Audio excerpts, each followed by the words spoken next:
விழுப்புரம் மாவட்டம் திண்டிவனத்தில் உள்ள வன்னியர் சங்க அலுவலகத்தில் ராமதாஸ் மற்றும் அன்புமணி தரப்பினர் வாக்குவாதத்தில் ஈடுபட்டுள்ளனர். கூடுதல் விவரங்களை செய்தியாளர் குணாநிதியிடம் கேட்கலாம். குணாநிதி, இப்போ இரு தரப்பிற்கிடையே வாக்குவாதம் ஏற்பட்டிருக்கு. காவல்துறையினர் அங்கு வந்திருக்காங்க. நிலைமை எப்படி இருக்கு? விவரம் என்ன?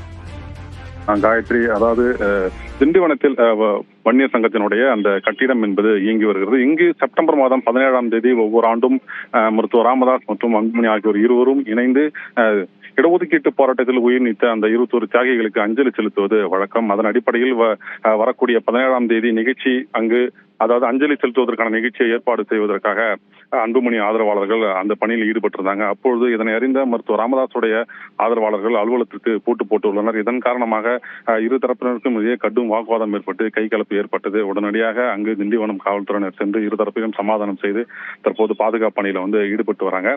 நேற்று செய்தியாளர்களை சந்தித்த பாமக நிறுவனர் மருத்துவர் ராமதாஸ் அன்புமணியை கட்சியுடைய உறுப்பினர் உள்ளிட்ட பொறுப்புகளிலிருந்து நீக்கியது குறிப்பிடத்தக்கது.